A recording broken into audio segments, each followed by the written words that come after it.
একজন ইউটিউবার একটা ভিডিওতে এমন টাকা খরচ করে যেটা দিয়ে বাংলাদেশের অনেক মানুষের জীবন বদলে যেতে পারে। আর অন্যদিকে বাংলাদেশে এমন ইউটিউবার আছে যারা একদম জিরো থেকে উঠে এসে লাখ লাখ মানুষের ইন্সপায়ার করছে। Hey guys, Assalamualaikum.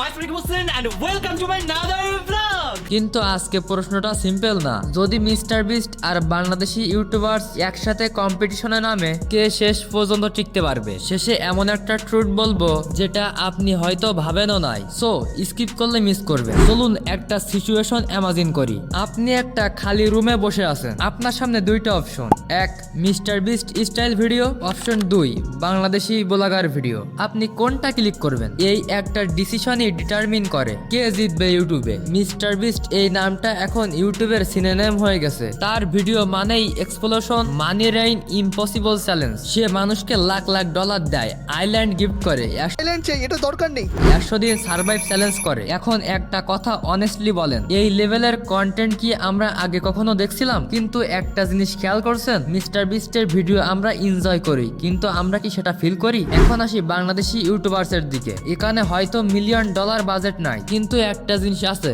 সেটা হলো রিয়েল লাইফ কানেকশন। আপনি যখন রাকিব হোসেনের ভিডিও দেখেন, মনে হয় এটা তো আমার দেশের মানুষ, এইটা তো আমার মতোই জীবন। এই ফিলিংটাই ডেঞ্জারাস, কারণ এটা অডিয়েন্সকে ধরে রাখে। সত্যি করে বলেন, আপনি মিস্টার বিস্ট দেখে বেশি এক্সাইটেড হন, না রাকিবদের ভিডিও দেখে বেশি কন্টাক্ট ফিল করেন? এখন আসল যুদ্ধ শুরু, entertainment versus emotion, budget versus relatability. কে জিতবে? মিস্টার বিস্ট আপনাকে সারপ্রাইজ দেয়, বাংলাদেশি ক্রিয়েটরস আপনাকে কমফোর্ট দেয়। Mister Beast is equal to wow movement, Rakib is equal to real movement. কিন্তু ইউটিউব কি প্রেফার করে, ওয়াও না রিয়েল? ইউটিউব অ্যালগোরিদম একটা জিনিস দেখে, কে বেশি টাইম ধরে ভিউয়ারকে ধরে রাখতে পারে। এখন ভাবেন, মিস্টার বিস্ট শক দিয়ে ধরে রাখে, রাকিব কানেকশন দিয়ে ধরে রাখে। ধরেন একই দিনে দুইটা ভিডিও আপলোড হলো, মিস্টার বিস্ট বাংলাদেশি ইউটিউবার। আপনি স্ক্রল করতেছেন, কোনটা ক্লিক করবেন? আর ক্লিক করার পর কোনটা শেষ পর্যন্ত দেখবেন? এখানে গেম চেঞ্জ হয়ে যায়, কারণ ক্লিক আর ওয়াচ দুইটা আলাদা জিনিস। মিস্টার বিস্ট হাইস ক্লিক আনে, রাকিব হাইস কানেকশন আনে, আর ইউটিউব চাই দুটোই একসাথে। এখন ভাবুন, যদি Rakib Hossain mister beast level budget পায় আর মিস্টার বিস্ট বাংলাদেশি স্টাইলে ব্লগ করে,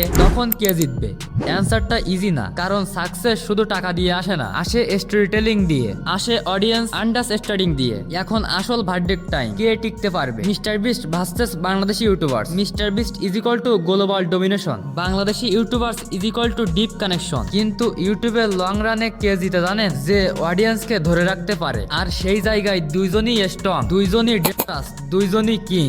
এখন আপনার অনেস্ট ওপিনিয়ন দিন, মিস্টার বিস্ট না বাংলাদেশি ইউটিউবার্স? কে জিতবে কমেন্টে লিখুন। আর এমন আরো ভিডিও দেখতে চাইলে সাকিব এক্স রিয়াক্ট সাবস্ক্রাইব করে ফেলুন। আল্লাহ হাফেজ।